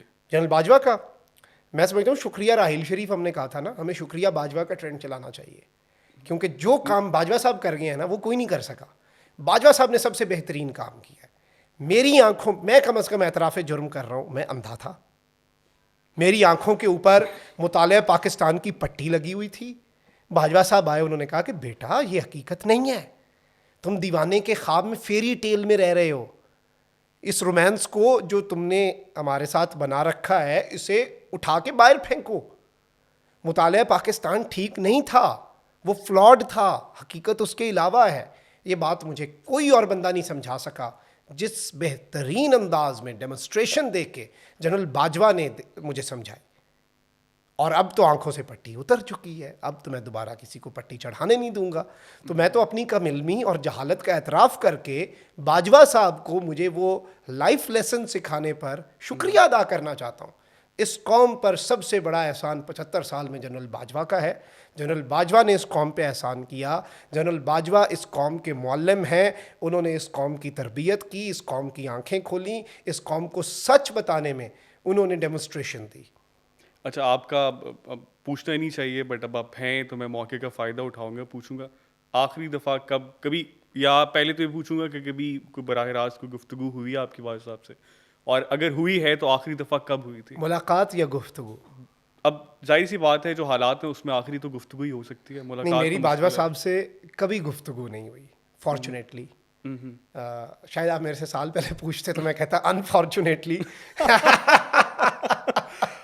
लेकिन फॉर्चुनेटली मुझे लग रहा है इसके कुछ हिस्से हमें हज़फ करने पड़ेंगे। करने चाहिए अगर आप करना चाहें। लेकिन मैं आपको ये बताऊं कि मेरी ना जनरल आसिम मुनीर साहब से मुलाकात है, ना जनरल आसिफ गफूर साहब से मुलाकात है, ना मेरी जनरल बाजवा साहब से मुलाकात है। जनरल बाबर इफ्तिखार से मैं ज़रूर मिला, और वो मैं सहाफ़ी हूँ, मुझे अभी वाले DGISPR भी बुलाएंगे। मैं तो शायद आपसे पॉडकास्ट पे भी माजरत करके कहूँ कि बाकी हिस्सा बाद में, पहले मैं उनकी बात सुन लूँ। चाहे मुझे बिलावल साहब भी बुलाएं, मरियम बुलाएं, मैं सबसे पहले जाऊँ। अगर मेरे पास इन ऑर्डर ऑफ प्रेफरेंस आप पूछें कि इन तीनों में से कोई बुलाए, मैं सबसे पहले मरियम बीबी के पास जाऊँ, उनकी बात सुन। अब इसी के पस मंज़र में आप पे एक इल्ज़ाम लगाया जाता है, और वो बहुत पुराना है इल्ज़ाम, कि आपको बुनियादी तौर पर कुछ इदारों ने सपोर्ट किया, आपको कुछ इदारों ने बनाया, और आपने कुछ इदारों की नुमाइंदगी की। और ये एक तो होता है ना कि अनपॉपुलर जो लोग हैं वो ये बातें करें तो दैट मेक सेंस कि अच्छा चलो बोल रहे हैं, एवं ही बोल रहे हैं ना। कुछ टॉप लाइन जर्नलिस्ट ने भी ऑन रिकॉर्ड एक शहाब लीक्स के नाम से एक हैशटैग बना, उसके बाद और भी बहुत से सहाफ़ी मंजर आम पर आए, हामिद मीर साहब और आसमा शराजी साहिबा उसके जिन्होंने आप मुतासरीन थे। बिल्कुल, जिन्होंने आप पर ये इल्ज़ाम लगाया कि आप पेरोल पे हैं किसी अपने न्यूज़ चैनल के नहीं, ना यूट्यूब के, किसी और एक इदारे के। तो इस इल्ज़ाम में कितनी सदाकत है, और आखिर क्यों ये इल्ज़ाम लगाया जाता है मखदूम शहाबुद्दीन पे? देखें ये क्योंकि इल्ज़ाम ये इल्ज़ाम और लोगों पे नहीं लगता, बहुत से बिल्कुल लोगों पे। मेरे पे बहुत ज़्यादा लगता रहा, क्योंकि मैंने शायद अपने मुल्क का जो दिफा है वो किया। इसमें इदारा जो था ना, वो अब ये बात लोगों को शायद क्लियर हो चुकी हो, उस टाइम नहीं होती होगी, कि मेरी वफादारी किसी इदारे के साथ नहीं, अपने मुल्क के साथ है और रहेगी। तो उस दौर में एक तो ये था, और दूसरा एक और वाक़या था कि मंजूर पश्तीन ये जो दहशत गर्दी है इसके पीछे वर्दी है का नारा लगाता था। तो अल्टरनेट नारा मैंने दिया, ये जो सोहनी धरती है इसके पीछे वर्दी है। तो अगले दिन, बल्कि मैं आपको ये भी बता दूं, कुछ चीज़ें हैं ना जिनकी हमें कॉन्सेप्ट अपना क्लियर रखना चाहिए। मैं इस वक्त कहाँ पर खड़ा हूँ ये समझने की ज़रूरत है लोगों को। मेरे से एक मंजूर पश्तीन के हामी ने सवाल पूछा कि आप मंजूर पश्तीन को तनकीद का निशाना बनाते थे क्योंकि वो फ़ौज पे तनकीद करता था, और अब इमरान खान जो इस्टेब्लिशमेंट के ख़िलाफ़ बोलता है आप उसे हीरो बना के बैठे हैं। आप मंजूर पश्तीन से माफ़ी मांगें, इखलाक़ी जुर्रत का मुज़ाहरा करें। मैंने उसे कहा देखो एक बड़ा बारीक नुक्ता है। बारीक नुक्ता क्या है कि आज से 2 साल पहले मंजूर पश्तीन इन 6 लाख के 6 लाख फ़ौजियों को दहशत गर्द कहता था। मखदूम शहाबुद्दीन इन 6 लाख के 6 लाख फ़ौजियों को फ़रिश्ता कहता था। मखदूम शहाबुद्दीन ने रियलाइज़ किया कि ये इंसान हैं, फ़रिश्ते नहीं हैं। इनमें कुछ लोग बहुत अच्छे हैं, मुट्ठी भर नमक के बराबर कुछ अच्छे नहीं होंगे। मैं अपना पैमाना बदलता हूँ। मंजूर आज भी वहीं खड़ा है कि ये 6 लाख के 6 लाख दहशत गर्द हैं। अगर वो इन 6 लाख के 6 लाख को आज भी दहशत गर्द कहेगा तो मैं उसके ख़िलाफ़ खड़ा हूँगा। मैं तो आप कह लें कि एक्सट्रीम राइट से सेंटर में आ गया, तो मैं उसका इंतज़ार कर रहा हूँ बाहें खोल के कि वो एक्सट्रीम लेफ़्ट से सेंटर पे आए। अच्छा, आपका मंजूर पश्तीन के साथ भी एक बड़ा रोमांस है। बड़ा प्यारा। आपने एक बड़ा खूबसूरत इंटरव्यू लिया, फिर उस खूबसूरत इंटरव्यू में बड़ी तनकीद और चुभने वाली बातें भी की, और उसके बाद ऑब्वियस सी बात है इन चीज़ों को लेके सोशल मीडिया के ऊपर आप हमेशा आपने उसको तनकीद का निशाना बनाया। आई डाउट कि कोई ऐसा मौका होगा जहाँ आपने मंजूर पश्तीन को छोड़ा हो। तो इस रोमांस की एक तो ठीक है, चलें वो फ़ौज के ख़िलाफ़ था और वो बयान देता था, बट बहुत से और लोग भी हैं जिनका स्टांस सेम था। तो ये जो एक रोमानवियत सा कनेक्शन है ना आपका मंजूर पश्तीन के साथ, वाई मंजूर पश्तीन? ये क्यों? हमारा लव हेट रिलेशन है। और मंजूर के साथ बाय द वे मैं ये बता दूं ऑन द रिकॉर्ड कि जब मैंने मंजूर पश्तीन का इंटरव्यू किया उससे 2 दिन पहले उस वक्त के डीजी आईएसपीआर आसिफ गफूर साहब ने नेशनल टेलीविज़न पे प्रेस कॉन्फ्रेंस कर रहे थे। सामने हामिद मीर बैठे थे। हामिद मीर ने कहा कि हमें मंजूर का इंटरव्यू करना चाहिए ना, फिर हम उससे सवाल पूछें। डीजी आईएसपीआर ने कहा आप उस शख्स का इंटरव्यू करना चाहते हैं जो कहता है ये जो दहशत गर्दी है इसके पीछे वर्दी है। मैंने अगले दिन जाकर इंटरव्यू कर लिया, और इस इंटरव्यू के लिए कोई ऑन बोर्ड नहीं था। बहुत से लोगों को लगा कि ये इंटरव्यू कहाँ पर है। बहुत से लोगों ने बाद में बहुत से सवालात पूछे। मेरे चैनल पे बहुत प्रेशर आया कि इसका सोशल मीडिया से डिलीट करवाएं, और वही वो एक सर्टन मौका था जहाँ पे चैनल को रियलाइज़ हुआ कि इसकी अपनी जो यूट्यूब और फेसबुक की पॉलिसी है वो हमारे चैनल के लिए ना नुकसानदेह हो जाए, क्योंकि ये एक बहुत बड़ा इशू है ना हमारे न्यूज़ चैनल्स के लिए। तो उस टाइम पे हम न्यूज़ को इशू भी था, मुझे ऑफिशियली भी कम्युनिकेट किया गया कि ये आपने क्यों किया है और ये इंटरव्यू आपको नहीं लगाना चाहिए एंड ऑल ऑफ दैट। लेकिन मैंने इंटरव्यू किया। अब सवाल यहाँ पर यह है कि मुझे फ़ौज का उस वक्त सबसे बड़ा हामी समझा जाता था और मंजूर पश्तीन का सबसे बड़ा मुखालिफ समझा जाता था। इसके बावजूद मैंने फ़ौज की मुखालफत लेके मंजूर का इंटरव्यू ही क्यों किया। और मैं आपको ये बात बड़े वसूख से कह सकता हूँ कि मुझे उस टाइम पे बाद में इंटरव्यू करने के बाद बड़े घर से बहुत सी रैंडम अननोन कॉलें आई, प्राइवेट नंबर्स की कॉलें, और वो सारा जो एक प्रोसेस चलता है। लेकिन आप कहते हैं कि आपने जो इंटरव्यू लेने का फैसला किया वो बुनियादी तौर पर पाकिस्तानी है, और फिर जज्बा हिब्बुल-वतनी के लिए आपने कहा ऐसी की तैसी हमारे मुल्क हमारी फ़ौज के खिलाफ बात कर रहा है, मैं जाके इंटरव्यू लूँगा ये इसका। नहीं था असल। ये पता नहीं है क्या था? असल था वही जो चीज़ मैंने उसके इंटरव्यू के शुरू में बोली कि I do not agree with what you say, but I will defend to death your right to say it. और जब उस इंटरव्यू के मिलियंस में व्यूज़ हुए, वो रातों रात वायरल हुआ, बिल्कुल तो मुझे एक अननोन नंबर से कॉल आई और मैंने उसे कहा कि सर आपने पकड़ना है ना तो इस इंटरव्यू के पीआर मैनेजर को पकड़ें। कहता इसका पीआर मैनेजर कौन? मैंने कहा सर इसका असल मसला व्यूज़ जो इतने आए हैं ना ये उस बंदे की वजह से आए हैं, उसने इसकी मशहूरी की है। कहते कौन? मैंने कहा सर वो GHQ में आप जाएंगे हिलाल रोड से दफ्तर आता है ISPR, उसमें 2 स्टार जनरल बैठा है। उसने 2 दिन पहले कहा था मंजूर का इंटरव्यू नहीं करना। तो मैंने जब किया तो लोगों ने सुना कि ऐसी क्या बात थी कि DG ISPR कह रहे मंजूर का इंटरव्यू नहीं करना। तो आप लोगों के ऊपर ये पाबंदी ना लगाएं। इस पाबंदी के मैं उस टाइम पे भी खिलाफ था, आज भी खिलाफ हूँ, और ये वो एक प्रिंसिपल स्टांस है जो मैं समझता हूँ हमेशा होना चाहिए। इख्तलाफ राय नहीं। आप मेरे सबसे बड़े मुखालिफ हैं, आप मेरे सामने आए बैठें, सबसे पहले हम we will let's agree to disagree. सबसे पहले हम इख्तलाफ राय पे इत्तेफाक करेंगे, आराम से बैठेंगे, फिर हम जितनी सख्त बात करनी है हम करेंगे। तो बुनियादी तौर पर आप डिनाई कर रहे हैं कि वो जो आपके ऊपर इल्ज़ामात लगाए जाते हैं कि मखदूम शहाबुद्दीन को किसी नर्सरी में परवान चढ़ाया गया है, हमारे यहाँ सीनियर सहाफ़ियों ने जो इल्ज़ाम लगाए वो सब दुरुस्त नहीं है, और आप समझते हैं कि आप एक इंडिपेंडेंट जर्नलिस्ट हैं और ऐसे किसी घर से, ऐसे किसी इदारे से ना कभी ताल्लुक़ था, ना है, ना रहेगा। बिल्कुल ऐसे किसी इदारे से कुछ भी नहीं ताल्लुक़ रहा। ISPR से मैंने जो आज तक पाकिस्तान की फ़ौज से अगर मैंने कुछ लिया है ना, तो एक कैलेंडर ISPR का, एक मग्गा कश्मीर वाला, अच्छा। और मुझे लगता है कि एक टोपी भी होगी मेरे पास ISPR वाली, वो भी पड़ी होगी। अगर वो रिफ़ंड चाहें, वो होता है ना कि आप कहते हैं कि आपकी पॉलिसी हमें ठीक नहीं लगी, रिफ़ंड, अगर वो रिफ़ंड चाहें तो ये तीनों चीज़ें मेरे पास महफूज पड़ी हैं, वो मैं वापस पोस्ट भी करवा दूंगा।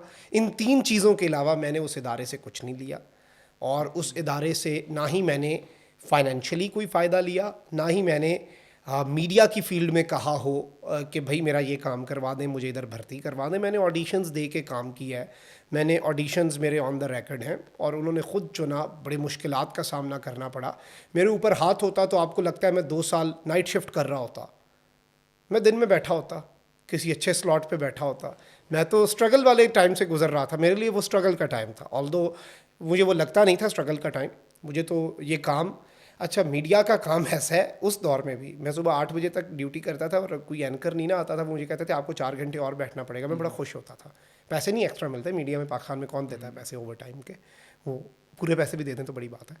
लेकिन मैं समझता हूँ कि मीडिया का काम आज के दिन तक ऐसा है कि वो एक बात याद आ जाती है कि मुझे इस काम में इतना मज़ा आता है कि sometimes I am amazed why they are paying me for doing it, I should be paying them for letting me do it.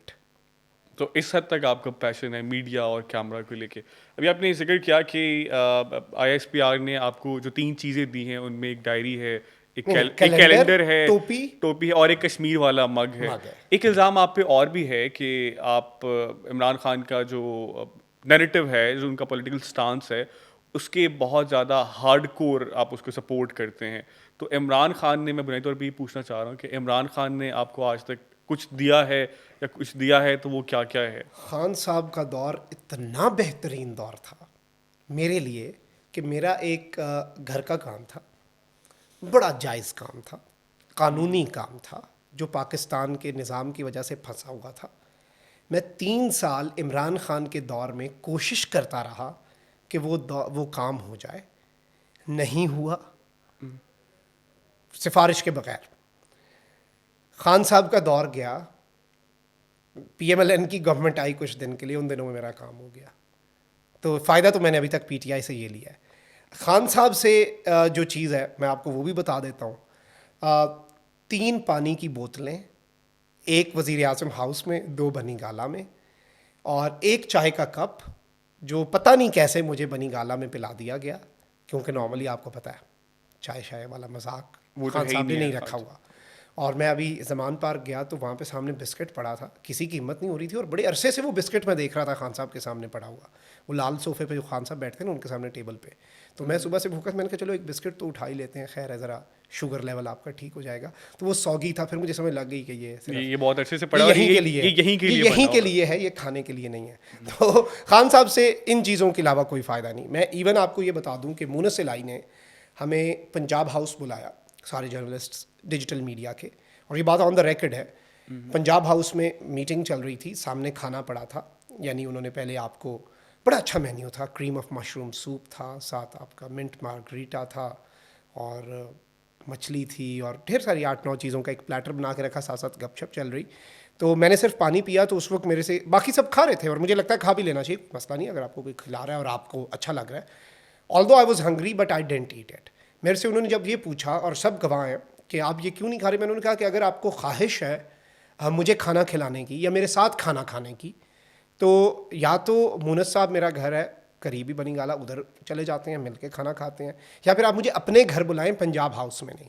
पानी ज़रूर मैं पीऊँगा, उसके अलावा मैं कुछ नहीं। तो कुछ चीज़ें मेरे लिए अपने, मैं समझता हूँ कि मेरे अपने बेंचमार्क्स हैं, मैंने अपने सेट किए हुए हैं। इवन खान साहब की जब अरेस्ट की कोशिश हुई बनी गाला, और नॉर्मली आपको तो साफ़ी जाए कवरेज पे तो उसे खाना तो खिला ही देते हैं। मैं ना सिर्फ अपने लिए बल्कि पीटीआई के रहनुमाओं के लिए भी नाश्ता मैं लेके गया। अच्छा।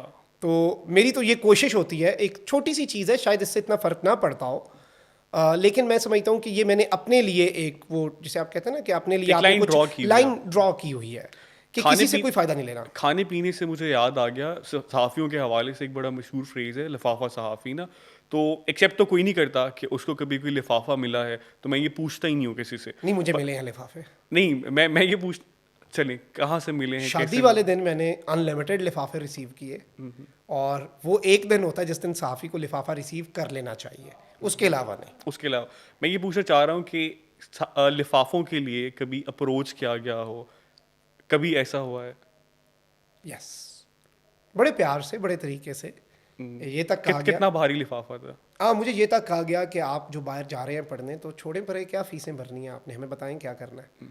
तो यहाँ तक उन्होंने बड़े कहा, चलो। बड़े वो एक इंडियन वर्ड है, बड़े दयालु लोग थे यार। बड़े दयालु लोग थे, मुझे तो लग रहा था कि मुझे स्टेट स्पॉन्सर्ड स्कॉलरशिप मिल गई है। लेकिन नहीं, चलें, ये उनका प्यार है, लेकिन एक्सेप्ट ना करना। और मैंने बड़े अच्छे अंदाज में एक मरतबा रिफ्यूज़ किया। मैंने कहा कि देखें, बच्चा अगर ख़ुद कमा रहा हो और बच्चा अगर ख़ुद अपने ख़र्चे पूरे कर रहा हो तो माँ बाप को तो खुश होना चाहिए। So don't worry, I can support my self, और दुआ करें कि मुझे कभी ज़रूरत ना पड़े। तो और ये कितनी पुरानी बात है? 3-4 साल पुरानी बात होगी। तो अभी रीसेंट पास्ट में कभी कोई नहीं, रिसेंट पास में तो सबको पता है अब ये खुदकुश है, इससे ना ही अप्रोच करें। अब पता नहीं ये अच्छी अप्रोच है या बुरी, लेकिन किसी ने अप्रोच ही नहीं किया हमें। चल, शायद अगर कोई इस पॉडकास्ट को सुन रहा है तो प्लीज लेना नहीं है, लेकिन राब्ता कर ले ताकि हमें पता चले कि मार्केट में मार्केट कितना इन है। रेट मुझे पता चल जाए, और वही ना। आप मुझे ईमेल कर सकते हैं। बंदे को पता चलती है उसकी वर्थ कितनी है मार्केट। एग्जैक्टली और आपको मार्केट रेट का पता चल जाता है। वैसे आपको एक और चीज़ बताऊं, एक नून लीग की तरफ से प्रोपेगेंडा चला कि इमरान खान के दौर में वजारत इत्तलात के सीक्रेट फंड से 3 यूट्यूबर्स को पैसे दिए गए। एक बीच में मौलाना तारिक जमील का नाम डाल दिया, 57 करोड़। यूट्यूबर। हाँ, वो यूट्यूबर बना दिया ना उन्होंने भी। अच्छा, उसके बाद दूसरा यूट्यूबर था मखदूम शाहबुद्दीन, 24 करोड़। तीसरा सिद्दीक जान डाल दिया 14 करोड़। मैंने सिद्दीक जान कॉल की, मैंने कहा अब खुश हो, 24 करोड़ भाई का रेट लगाया नून लीग ने, तुम्हारा 14 है, अब देख लेना मेरा रेट ज़्यादा है। वैसे ही on a lighter note I said it to him. तो नून लीग ने तो मेरा ये रेट, शायद उन्हें लग रहा था कि इन्ने का ही होना है, लेकिन 24 करोड़। आप कुछ क्लेरिफाई करना चाहते हैं अमाउंट को लेके? नहीं, अगर इतना बड़ा लिफाफा, राब्ता तो करें भाई, बताएं तो सही हमें, ताकि हमें एक एनालिसिस हो जाए नहीं, ना। वैसे एक क्योंकि आप बहुत ज़्यादा आप तनकीद करते हैं नून लीग वालों पे, तो कभी कोई राब्ते शाब्ते होते हैं, कभी कोई मिनिस्टर किसी से गपशप हुई हो? नहीं, मेरी किसी से गपशप नहीं किसी है, से गप लेकिन गपशप बुरी बात नहीं है, अच्छी बात है। मैं समझता हूँ राब्ता आपका सबसे होना चाहिए, और पर्सनल लड़ाई तो किसी से भी नहीं है ना। साफ़ी की किसी से लड़ाई, मैंने जिस तरह आपको कहा, मुझे आज DG ISPR बिलावल भुट्टो और मरियम बुलाएं तो मैं सबसे पहले मरियम साहिबा से मिल के उनका मौक़िफ़ लूँ, क्योंकि वो ज़्यादा इंपॉर्टेंट लग रही हैं मुझे इस सिनेरियो में। तो साफ़ी का तो काम है, और साफ़ी को मिलना भी चाहिए। आई ट्राइड मीटिंग मियाँ साहब इन लंडन, और इनिशियली बाद में आई गेस डार साहब या कोई और साहब थे, उन्होंने जब देखा कि उन्होंने कहा कि हम छो पर इनों की मिला के करने, बाद में गले ही ना पड़ जाए, सुकून से रह रहे हैं, प्यारे प्यारे सुर्ख रंग के जूते पहनते हैं। अभी तक उनकी चिन के ऊपर वो मास्क ऊपर नहीं गया, नीचे नहीं आया मियाँ साहब का, अपनी दुनिया में है, अपनी मस्ती में है। शरीफ आदमी है। शरीफ आदमी, देखे ना कितना शरीफ बंदा है। वो अपने दफ्तर में बैठते हैं और बाहर साफ़ियों को सवाल पहुंचता है कि ये वाला सवाल पूछना है, मियाँ साहब उसका जवाब तैयार करते हैं कि जल्दी जल्दी में मैं उसका जवाब दूंगा। अच्छा, पता नहीं आज तक किसी को नहीं पता मियाँ साहब उस गाड़ी में बैठ के रोज़ाना जाते कहाँ हैं। मैं आपको बताता हूँ होता क्या है।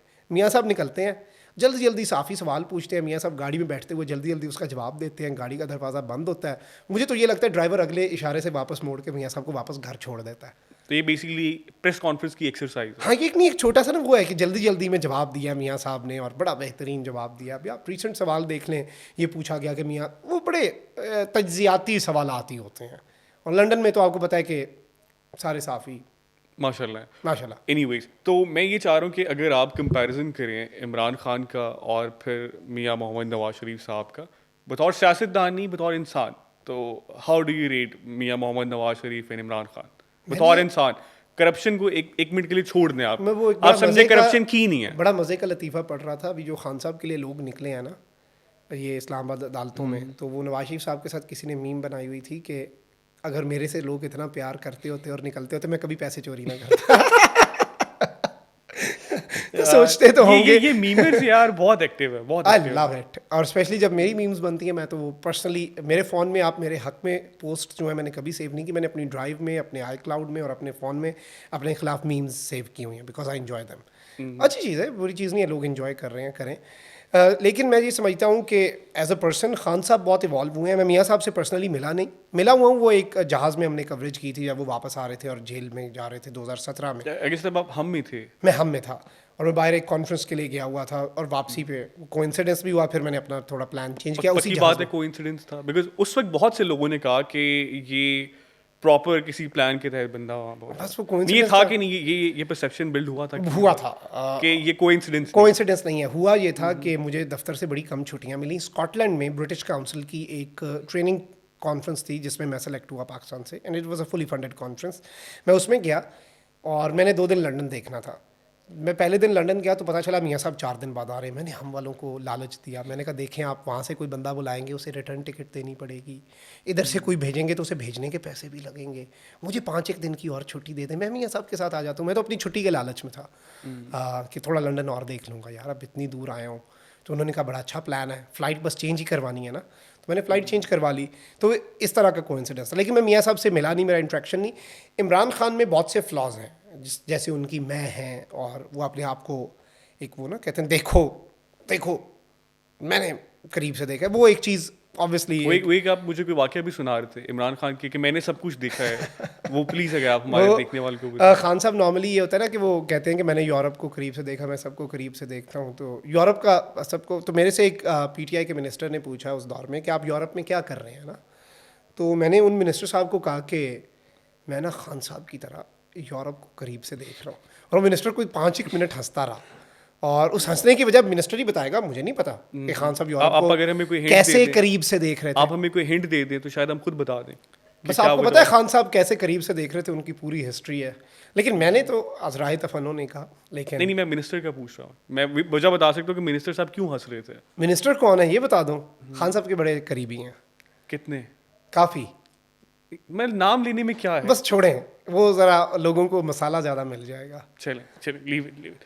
अच्छा, अब थोड़ा सा ऑब्वियसली बात है, कन्वर्सेशन बहुत लंबी हो गई है और जो आपके चाहने वाले हैं ऑब्वियसली बात है वो मुझसे ज़्यादा आपको सुनना चाहते आपकी हैं, मोहब्बत है। और मैं चाहता हूँ कि अभी ख़त्म नहीं हुआ भाई, थोड़ा सा पार्ट रह गया है।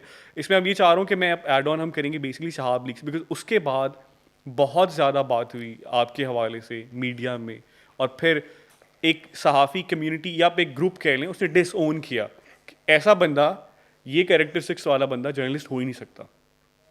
तो आपके पास वो जो इन्फॉर्मेशन थी हामिद मीर के हवाले से, आपने जो क्लेम किया था, वो इन्फॉर्मेशन कहाँ से आई, एंड देन उसके बाद जो कुछ हुआ, अगर वो प्लीज़ आप शेयर करें। इट वॉज सो रैंडम कि I was in Azerbaijan at that time, और वो आज़रबाईजान की गवर्नमेंट ने बुलाया हुआ था पूरी दुनिया से इन्फ्लुएंसर्स को नागोर्नो काराबाग के इलाके दिखाने के लिए।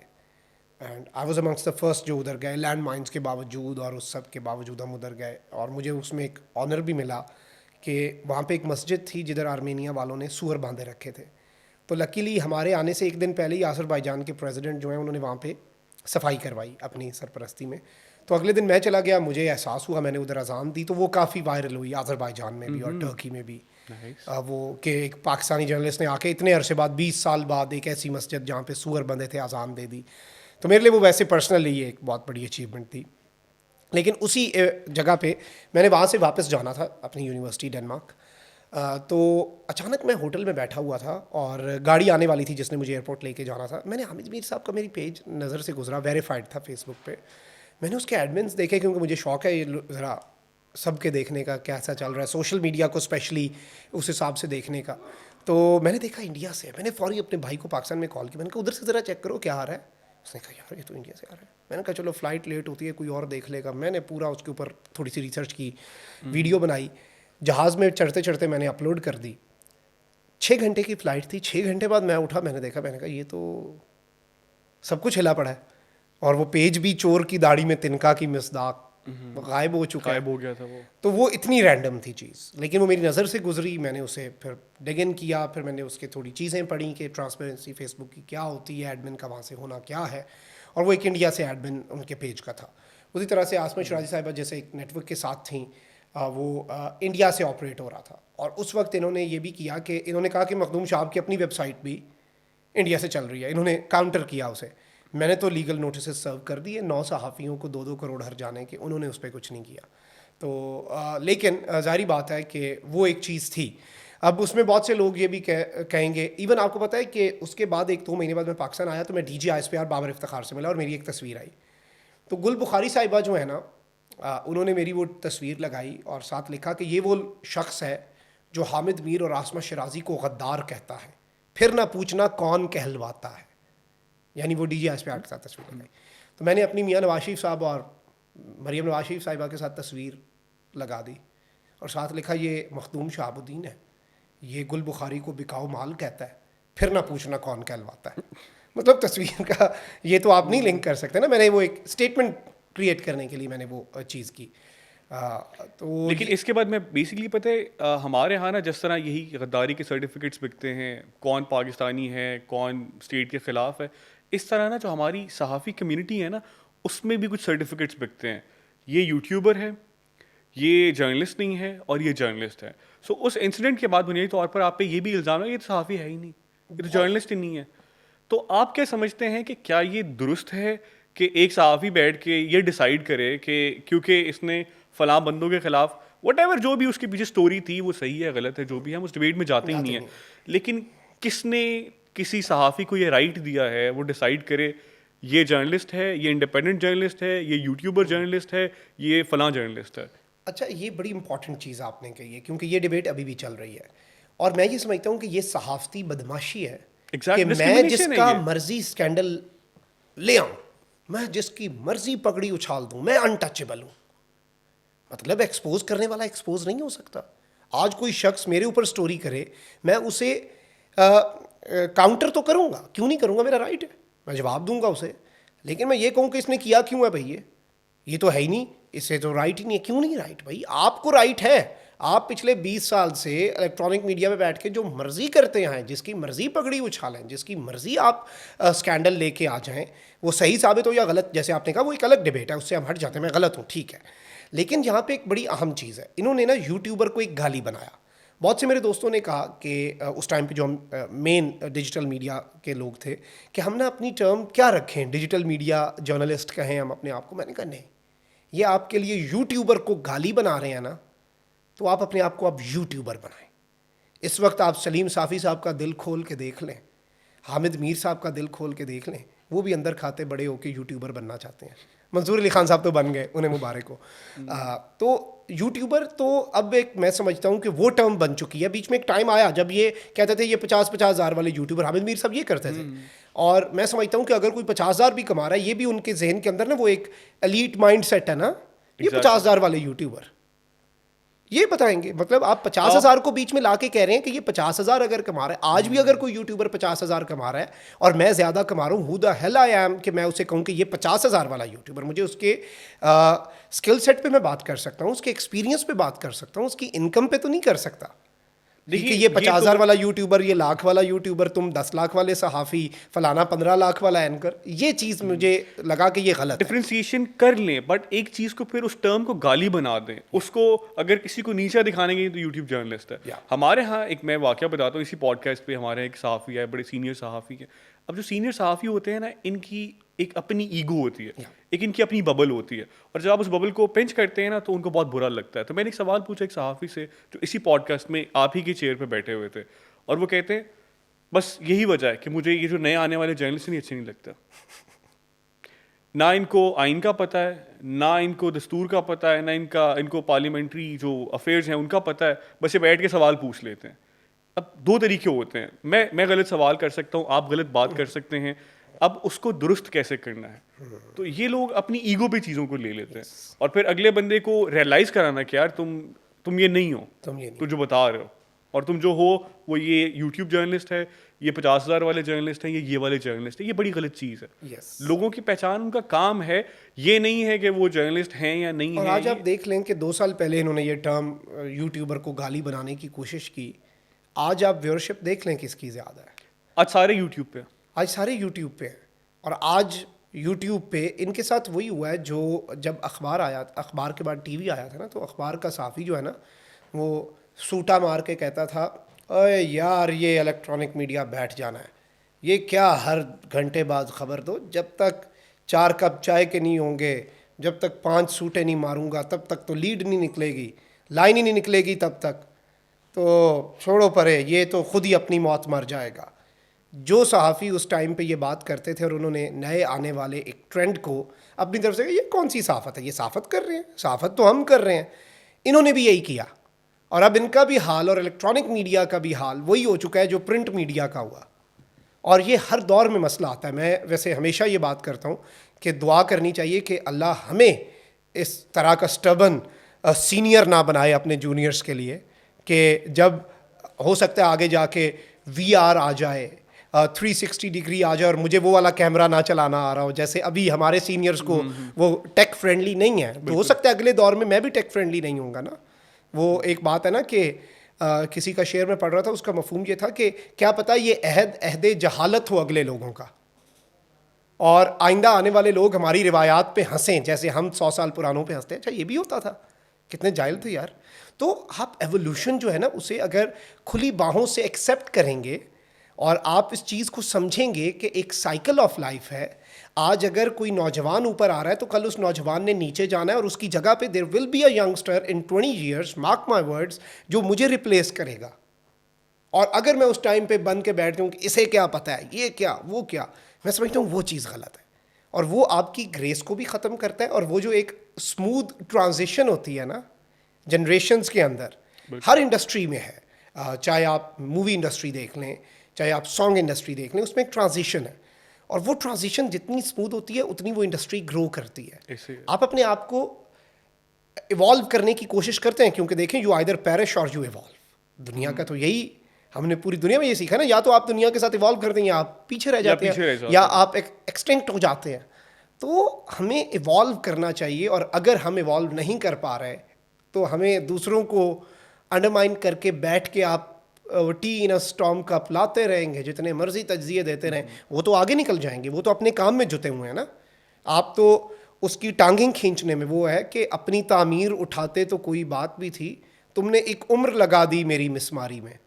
आप अपनी तामीर उठाते, आप वो यूट्यूब के साफ़ी कोई अंडरमाइन करने पे लगे रहे। आप उस टाइम पे अगर अपना काम कर लेते तो शायद रीबिल्ड करते, ट्रांसफॉर्म कर लेते। अभी मैं आपको अपना बताऊं, जितना दौर चेंज हो रहा है कि मैं अभी देख रहा हूं कि यार आइंदा आने वाला अगले साल का ट्रेंड क्या है। जो काम मैं अभी यूट्यूब पे कर रहा हूं, लोग उससे तंग तो नहीं आ रहे, उसमें मैं क्या चेंज कर सकता हूं, क्या डिफरेंट ला सकता हूं जो दूसरे नहीं कर रहे, लेकिन वो एक्सेप्टेबल हो लोगों के लिए।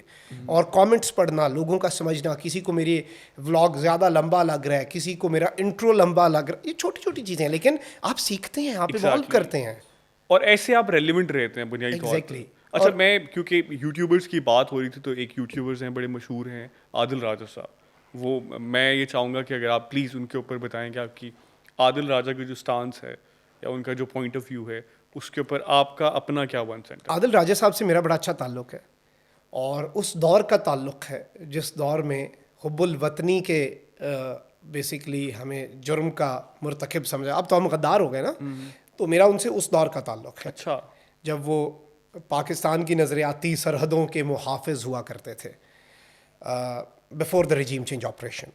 और बरतानिया में भी मैं 1-2 दफ़ा उनसे मिला, और वहाँ पे भी बड़ी अच्छी उनसे मेरी गपशप हुई एजवेर रोड पे उनके साथ बैठ के, वो कुछ और ओवरसीज़ पाकिस्तानीज़ के साथ। ऑब्वियसली अभी जो वो बातें कर रहे हैं, और उनके पास उनके सोर्सेज हैं, मेरे सोर्सेज इतने ना तो तगड़े हैं, और उनकी बात को सही कहना या गलत कहना, क्योंकि उनकी बातों की ऑफिशियली कोई तरदीद भी नहीं आई, और अनऑफिशियली मेरे तक भी कोई तरदीद इदारे की तरफ से नहीं आई।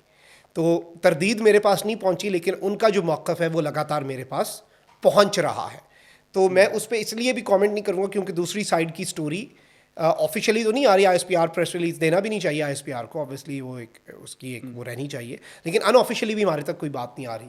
तो मैं ओपिनियन से हट के आप बतौर शख्सियत आप आदिल राजा को कैसा जानते हैं? बड़े अच्छे दोस्त हैं। क्या आप बड़े लंबे अरसे से जानते हैं? बड़े अच्छे दोस्त हैं, बड़े यारों के यार हैं, जीदार आदमी हैं, और बड़े देसी किस्म के आदमी हैं। मैं आप पर्सनली बता रहा हूँ, ये तो उनके हो सकता है साहब का दोस्त भी इस चीज़ से इत्तेफाक करें कि बड़े अच्छे दोस्त हैं, बड़ा अच्छा मतलब उनके साथ खाने खाए हैं हमने, उनके साथ चाय पी है और बड़ा एक अच्छा ताल्लुक लंदन में बैठ के, यहाँ पे पिंडी में बैठ के उनके साथ मेरी गपशप रही है।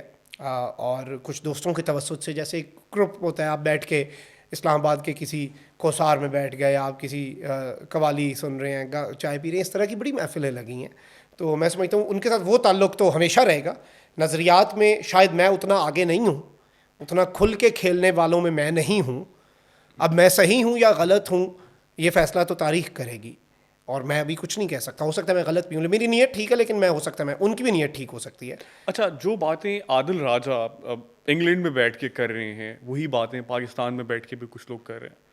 और उसका आप कह लें कि रीसेंट पास्ट में जनरल अमजद सोई साहब जैसे एक वाक़या पेश आया हमारे यहाँ, उनसे सिमिलर ओपिनियन या आपका स्टांस सिमिलर है किसी हद तक, आप भी वैसी ही बातें करते हैं। तो आप क्या समझते हैं, या मैं जो कहना चाह रहा हूँ आप समझ रहे हैं कि आपको थ्रेट किया जाता है? आप समझते हैं कि मुस्तकबिल करीब में अगर आप इसी लाइन पे रहते हैं, इसी हार्ड स्टांस पे रहते हैं और आप नहीं हटते अपने मौक़िफ़ से, तो हम आपके साथ भी कोई ऐसा वाक़या होता हुआ देख सकते हैं? मुझे तो यकीन माने मैं इतना तैयार बैठा हूँ कि क्योंकि थ्रेट्स भी हैं, और क्लियरली डायरेक्टली इनडायरेक्टली अपने बन के भी कुछ लोग आपको समझाते हैं ना, कहते हैं कि यार शाह भाई आपसे बड़ा प्यार है, अगली बारी है आपकी, बड़ी मार पड़नी है आपको, लेकिन हमें बड़ा दुख होगा। वो भी प्यार से समझा ही रहे होते हैं ना कि ये पॉसिबिलिटीज़ हैं। लेकिन मैं आपको ये भी बता सकता हूँ कि I am not even sure, मैं इस वक्त जो मेरा माइंड सेट है, I am not even sure कि मैं यहाँ से आपसे ये रिकॉर्डिंग करके जब मैं जाऊँगा तो रास्ते में रुकेंगे या नहीं। और अभी मुझे कोई रोक भी ले तो मैं डबल माइंडेड होता हूँ कि क्या पता मुझे मेहमान बनाने के लिए लेके जा रहे हूँ। तो मैं समझता हूँ, बाय द वे, अगर तो मुझे पकड़ लेते हैं अभी, तो आपकी थंबनेल की लाइन ये होगी, मखदूम साहब का गिरफ्तारी से पहले आखिरी पॉडकास्ट। आखिरी podcast। हाँ, वो बड़ा चलेगा। I am 100% sure. तो मैं तो इस तरह के माइंड सेट से वैसे चल रहा हूँ। आपकी जो ओपिनियन है ये उस थंबनेल के बगैर भी बहुत चलेगा, बट अगेन उसके साथ बेहद चलेगा। उसके साथ ज़्यादा चलेगा, उसके ज़रा वो साथ आपको ज़्यादा। पता है बूस्ट लग जाएगा। लेकिन मैं ये समझता हूँ, ये तो लेकिन शाह भाई अब हमारी एज में बहुत ज़्यादा फर्क नहीं है, कोई 2 4 5 10 साल आप मुझसे बड़े होंगे, ज़्यादा नहीं। नहीं, खैर बाद में 11-12 कम अज़ कम। खैर बाद में ये कहना चाह रहा हूँ कि डर नहीं लगता, खौफ नहीं आता, घर वाले नहीं कहते कि यार मत करो, घर से बहुत क्योंकि ज़्यादा अरशद शरीफ का वाक़या हमारे सामने है। सो उसके बाद भी कोई धचका लगा हो, थोड़ा एक खौफ पैदा हुआ हो आपके अंदर? देखिए, 2 स्टेप्स होते हैं। एक डर, अगर मैं कहूँ कि मुझे नहीं लगता तो ऐसा नहीं होता, आपको खदशात ज़रूर होते हैं, आप उसे डर बेशक ना कहें, खदशात तो ज़रूर होते हैं ना, कि फैमिली है, वालदा हैं, वालदा पे क्या गुजरेगी। और ज़ाहिर बात है वालदा जो हैं वो परेशान भी बहुत ज़्यादा हो जाती हैं। वो मैंने लिबर्टी चौक में तकरीर की, उसके बाद बहुत परेशान थी। फिर जब मैंने ये कह दिया कि मैंने तो अरशद शरीफ के हक़ में जाके प्रेस क्लब के सामने भी तकरीर करनी है मुझे, उन्होंने कहा कि थोड़ा हाथ हौला रखना। तो वो एक चीज़ आपको होती है, अपना ना भी हो, आपको अपने साथ जो एसोसिएटेड लोग हैं, जो प्यार करने वाले लोग हैं, उनका होता है। लेकिन मैं समझता हूँ मेरी फैमिली इस मामले में बड़ी मेरी सपोर्टिव रही है, और उन्होंने एक चीज़ ज़रूर कही है कि बेटा कोई ज़्यादा, चलो ठीक है, बी केयरफुल और तहज़ीब के दायरे में भी रहो, लेकिन कॉम्प्रोमाइज़ ना करना। बेशक पकड़ भी लेना तो फिर तो लाजमी नहीं करना कॉम्प्रोमाइज़। फिर सॉफ्टवेयर अपडेट करा के ना आ जाना, सॉफ्टवेयर अपना एज इट इज हमें पुराना सॉफ्टवेयर ही अपने चाहिए। अपना जो सॉफ्टवेयर खुद अपडेट का सिस्टम है ना, अपने अंदर एक खुद एहतसाबी होती है ना, इवॉल्व करते हैं। मैं जैसे कह रहा हूँ कि बाजवा साहब ने मेरी आंखें खोली इतना अर्सा पहले, तो वो मैंने सॉफ्टवेयर अपना खुद अपडेट किया, कोई और नहीं कर सकता। अच्छा शाह भाई, हमने हाल ही में देखा जिन जिन लोगों के सॉफ्टवेयर अपडेट हुए, मैं उनके नाम नहीं लूँगा, बट जो जिन जिन की गिरफ्तारियाँ हुई, जिनके ऊपर केसेस बने, अच्छा उसका कंपैरिजन ना बड़ा सोशल मीडिया पे बड़ा मज़े का हुआ। लोगों ने पीटीआई की गवर्नमेंट में जब पीएमएलएन के लोगों की गिरफ्तारियाँ हुई तो दिखाया जी बड़े वो तो मजबूत आसाब के लोग थे, उन्होंने कभी को रोए नहीं, ना मेडिकल रिलीफ मांगी, ना कुछ मांगा।